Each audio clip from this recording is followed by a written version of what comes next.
Hello everyone. जैसा कि दोस्तों आप सभी को पता है, government of India ministry of railway की तरफ से जो है आरआरबी की तरफ से रिक्रूटमेंट निकाली गई है। 32,000 पोस्टों पे जो है रिक्रूटमेंट निकाली गई है। अब ये जो वैकेंसी निकाली गई है, इसके लिए कौन कौन अप्लाई कर सकता है, क्या एलिजिबिलिटी क्राइटेरियाज़ हैं, उन सभी के बारे में इस वीडियो में हम बात करने वाले हैं।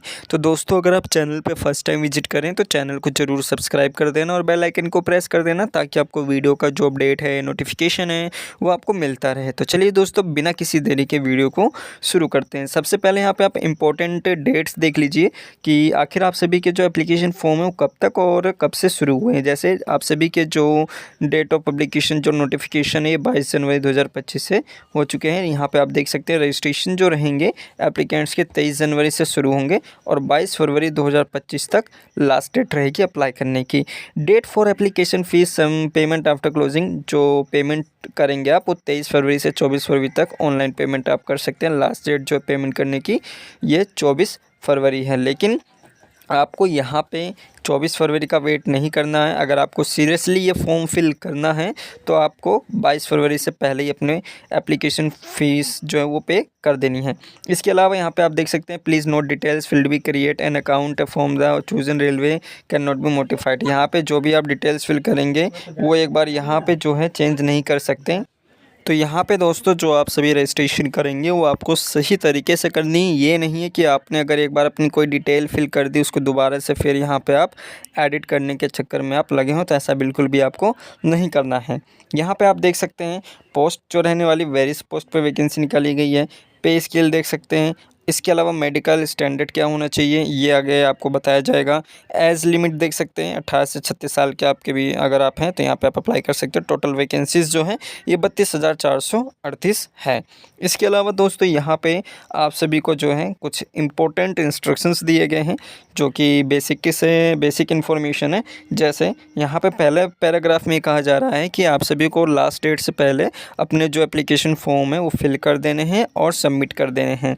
इसके अलावा सेकंड पॉइंट में कहा जा रहा है कि ऑनलाइन ही जो है आप सभी के एप्लीकेशन फॉर्म जो हैं वो एक्सेप्ट किए जाएंगे, इसी के थ्रू फिल किए जाएंगे। और थर्ड पॉइंट जो इसमें कहा जा रहा है कि विजिट ओनली ऑफिशियल वेबसाइट। इसमें कहा जा रहा है कि आपको किसी अनदर वेबसाइट या किसी और के थ्रू आपको अप्लाई नहीं करना है। इनकी जो ऑफिशियल साइट है आरआरबी की, उनके थ्रू ही जो है आपको अप्लाई करनी है। Candidate should have their on mobile number. यहाँ पे जब आप अपना रजिस्ट्रेशन करेंगे तो रजिस्ट्रेशन करते वक्त उसमें आपका मोबाइल नंबर और खुद का आपका जो है ईमेल आईडी होना चाहिए, ताकि आपके अकाउंट को जो है उसे अच्छी तरह से सिक्योर करके रखा जा सके। इसके अलावा कोई भी रिलेटेड रिक्रूटमेंट या जो भी इम्पोर्टेंट मैसेजेस होते हैं, एसएमएस होते हैं, वो आपको भेजा जा सके।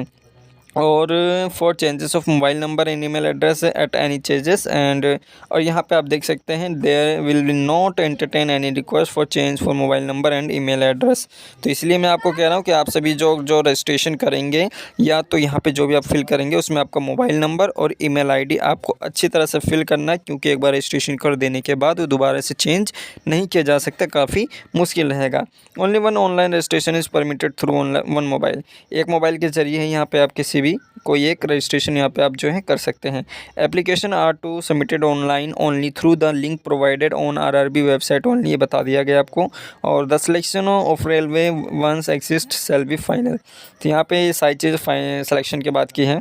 और मेडिकल फ़िटनेस यहाँ पे आप देख सकते हैं, मेडिकल फ़िटनेस के बारे में आपको बताया गया है। इसके लिए आपको एक कनेक्शन देखना को जो है पड़ेगा, जो कि इसी PDF में दिया गया है। आप सभी की जो एज लिमिट है 1 जनवरी 2025 तक जो है कैलकुलेट की जाएगी। और यहाँ पे आप सभी को एज रिलैक्सेशन भी मिलेगा। अगर आप SC ST OBC हैं तो उसके बारे में आपको बताया जाएगा। And detail fill in the create account के ऊपर यहाँ पे आप अपना मोबाइल नंबर ईमेल आईडी के थ्रू रजिस्ट्रेशन कर सकते हैं। Except all details filled in create account from including, ये सारी चीज़ें जो है रजिस्ट्रेशन के बारे में आपको बताया गया है।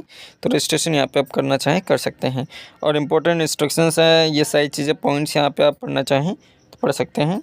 ये यहाँ पे आप देख सकते हैं एग्जामिनेशन में आप सभी की नेगेटिव मार्किंग भी रहेगी, जिसमें 1/3 की नेगेटिव मार्किंग रहेगी। एक क्वेश्चन गलत जाएगा तो 1 मार्क्स कटेगा, एक क्वेश्चन सही जाएगा तो आपको 3 मार्क्स मिलेंगे। तो इसका यहाँ पे आपको जो है ध्यान रख लेना है। और कुछ यहाँ पे इंस्ट्रक्शंस दिए गए, जनरल इंस्ट्रक्शंस, इन्हें आप पढ़ना चाहें तो पढ़ सकते हैं। और यहाँ पे जो भी आप अपना रजिस्ट्रेशन करेंगे, आपका नेम, फादर नेम या डेट ऑफ जो बर्थ रहेगी 10th क्लास की मार्कशीट पे जो दिया रहेगा वही आपको फिल करना है। अभी यहाँ पे आप देख सकते हैं medical standard for the post wise बताया गया है, जैसे सीरियल नंबर हो गया, मेडिकल।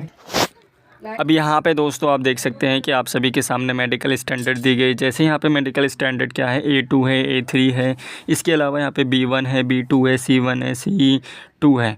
और यहाँ पे फिज़िकली जो फिट बोला गया है ये यहाँ पे आप देख सकते हैं, जैसे डिस्टेंस जो विज़न होता है 6/9 का होना चाहिए, विथआउट ग्लासेस बोला गया है, ना कि ग्लासेस के साथ। इसके अलावा यहाँ पे जो नियर विज़न रहने वाला है वो 0.6 रहने वाला है विथआउट ग्लासेस। इसके अलावा must pass test for colour vision, binocular vision and night vision. जो ये यहाँ पे चीज़ें बताई गई, सारी चीज़ आपको नहीं होनी चाहिए, सारी चीज़ यहाँ पे आप पास होनी चाहिए। इसके अलावा यहाँ पे कुछ पॉइंट्स बताए गए हैं कि the candidate are advise to read chapter 5 of Indian railway medical manual volume, जो कि which can be access to. ये इनका ऑफिशियल साइट का जो है दिया गया है। ये सिलेक्शन के बाद कहीं ने सिलेक्शन के बाद का रहने वाला है। नेशनल सिटीज़न देख सकते हैं, अगर आप इंडियन हैं तो यहाँ पे आप अप्लाई कर सकते हैं। एज लिमिट के बारे में आपको बता दिया गया है, लेवल 1 के लिए 18 से 33 साल है, और जो CE के लिए अप्लाई करेंगे वो 18 से 36 साल है। और यहाँ पे कम्युनिटी या कैटेगरीज जो रहेंगी, जैसे OBC, non criminal, SC ST, इनको यहाँ पे एज रिलैक्सेशन भी मिलेगा। तो ये यहाँ पे आप देख सकते हैं। इसके अलावा यहाँ पे जो है और एज लिमिट के बारे में बता दिया गया है OBC SC ST के लिए। इसके अलावा the candidate eligible to relaxation, ये रिलैक्सेशन के बारे में important candidates and educational qualification जो रहेगा ये आपको पोस्ट वाइज बताया गया है। अनेक्सर A में वो आगे आपको दिखाया जाएगा अनेक्सर A में कि किस पोस्ट के लिए यहाँ पे कितनी वैकेंसी या क्या एजुकेशन क्वालिफिकेशन मांगी गई है। एग्ज़ामिनेशन फ़ीस देख सकते हैं यहाँ पे जनरल कैंडिडेट के लिए, OBC के लिए, EWS के लिए जो है 100 रुपये रहेगा। इसके अलावा जो PWD कैंडिडेट हैं, फीमेल है, ट्रांसजेंडर, एक्स सर्विसमैन, उनके लिए यहाँ पे 250 रुपये रहेगा। और 250 shall be refunded in due courses due deducting bank charges as applicable pairing in CBT। अगर यहाँ पर रिफ़ंड करते हैं, कुछ टेक्निकल ग्लिचेस होती हैं, ये तभी रिफ़ंड किया जाता है जब यहाँ पे आप CBT एग्ज़ामिनेशन में अपीयर हों। क्योंकि आपको पता ही है पिछली बार काफ़ी चीज़ें गड़बड़ी हुई थी और बच्चों के जो पैसे वो रिफ़ंड किए भी गए थे और नहीं भी किए गए थे। कुछ स्टूडेंट के जिन्होंने जो प्रोसीजर फॉलो किया था उनके किए गए थे, जिन्होंने प्रोसीजर को फॉलो नहीं किया उनके नहीं किए गए थे। तो इन चीज़ों को आपको ध्यान में रखना है। और बाकी यहाँ पर आप देख सकते हैं, अभी यहाँ पे आप कंप्यूटर बेस्ड टेस्ट जो रहेगा ये यहाँ पे आप देख सकते हैं कि एग्ज़ाम पैटर्न क्या रहेगा, एग्जामिनेशन का स्ट्रक्चर क्या रहेगा। टोटल यहाँ पे 90 मिनट आपको दिए जाएंगे एग्जामिनेशन के लिए, जिसमें 25 क्वेश्चन रहेंगे जनरल साइंस के, मैथमेटिक्स के रहेंगे 25 question, general intelligence and reasoning के रहेंगे 30 क्वेश्चन, और जनरल अवेयरनेस करंट अफेयर के रहेंगे 20 क्वेश्चन। टोटल जो नंबर ऑफ क्वेश्चन रहेंगे ये 100 क्वेश्चन रहने वाले हैं।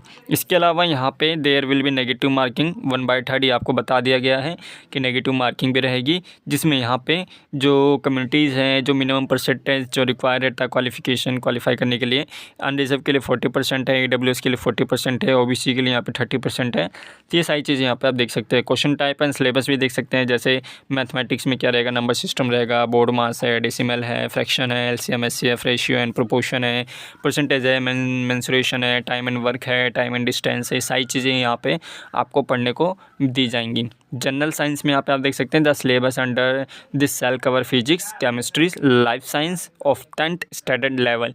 इसके अलावा general awareness and current affair में साइंस है, टेक्नोलॉजी, स्पोर्ट, कल्चर, पर्सनैलिटीज, सारी चीज़ें यहाँ पे आप जानते ही हैं। पेट एग्ज़ाम जो होगा मेल कैंडिडेट के लिए, फीमेल कैंडिडेट के लिए यहाँ पे आप देख सकते हैं। मेल कैंडिडेट के लिए यहाँ पे आपको जो है 35 kg का जो वेट है ये आपको अपने साथ लेकर 100 मीटर की रेस करनी होगी 2 मिनट के अंदर, और आपको कोई भी एक चांस नहीं मिलेगा। जैसे आपने 100 मीटर की रेस की और जो 35 का कोई भी ऑब्जेक्ट है, अगर आप उसे लेके भागते हैं और बीच में आप थक जाते हैं, उसे यहाँ पे आप नीचे रख देते हैं, तो वहीं पे आप कह लीजिए डिस्क्वालीफाई हो जाएंगे। आपको एक साथ में लेके भागनी है। इसके अलावा यहाँ पे 100 मीटर की जो रेस रहेगी, जिसे आपको 4 मिनट में कंप्लीट करनी होगी, और 15 सेकंड का आपको केवल एक चांस दिया जाएगा शायद रेस्ट करने के लिए। और यहाँ पे फीमेल कैंडिडेट के लिए भी यहाँ पे आप देख सकते हैं 20 kg के वेट रहने वाला है। 2 मिनट में 100 मीटर की रेस रहेगी, और 5 मिनट में 1000 मीटर की जो रेस है वो कंप्लीट करनी होगी। इसके अलावा कुछ यहाँ पे जनरल इंस्ट्रक्शंस दिए गए हैं, जिन्हें आप पढ़ना चाहें तो पढ़ सकते हैं। ये यहाँ पे आप देख सकते हैं, आपको जो है जो रेलवेज़ के ज़ोन्स हैं उनकी वेबसाइट या उनका कॉन्टैक्ट नंबर दिया गया है। तो यहाँ पे आप इनसे कॉन्टैक्ट करना चाहें तो कॉन्टैक्ट कर सकते हैं। ये एब्रीविएशंस यहाँ पे आपको दी गई हैं। इसके अलावा यहाँ पे आपको जो है फॉर्मेट देखने मिलेगा। अनेक्षर 1 है, अनेक्षर ए में देखने को मिलेगा। ये अनेक्षर 1 में इसका फॉर्मेट दिया गया रिज़र्व कैंडिडेट के लिए। बाकी चीज़ें यहाँ पे आप देख सकते हैं। अब यहाँ पे आप देख सकते हैं ये पूरा जो है आपको पोस्ट वाइज जो है चार्ट दिया गया है। जैसे असिस्टेंट के लिए इसमें आपको डिपार्टमेंट जो रहेगा एसएनटी रहेगा। जो सब डिपार्टमेंट्स रहेंगे वो प्रोडक्शन यूनिट्स हो सकते हैं, सिग्नल्स हो सकता है, वर्कशॉप हो सकती है। इसके अलावा यहाँ पे मेडिकल स्टैंडर्ड जो चाहिए वो C1 है, B1 है, C1 है। इसके अलावा यहाँ पे suitability for person with benchmark जो डिसेबिलिटी है PWD कैंडिडेट्स रहेंगे उनके लिए यहाँ पे इंस्ट्रक्शंस दिए गए हैं। एज लिमिट आपको बता दी गई है 18 से 36 साल है। मिनिमम जो क्वालिफ़िकेशन है ये केवल 10 पास है। अगर आपने 10th क्लास पास किया हुआ है या फिर ITI आपने कोर्स किया हुआ है जो कि नेशनल अप्रेंटिस सर्टिफिकेट ऑर्गेनाइज है NCEVT के द्वारा, तो यहाँ पे आप इस पोस्ट के लिए जो है अप्लाई कर सकते। अब यहाँ पे आपको जो है यहाँ पे अनेक्षर वाइज आपको बताया गया है। जैसे कि मैंने अभी आपको बताया कि किस पोस्ट के लिए यहाँ पे अगर आप अप्लाई करना चाहते हैं किसी भी पोस्ट के लिए तो वहाँ पे आपको इसकी डिटेल देखने को मिलेगी।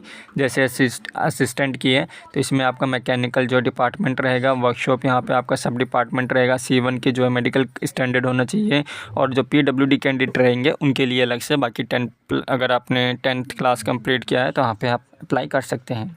तो इसी तरह से बाकी सारी चीज़ें यहाँ पे आप देख सकते हैं। जो चीज़ें थी वो आपको बता दी गई हैं। इसके अलावा अगर कोई डाउट रहता है आप कमेंट कर सकते हैं। सोशल मीडिया के थ्रू आप हमसे कांटेक्ट कर सकते हैं। तो इस वीडियो में दोस्तों केवल इतना ही।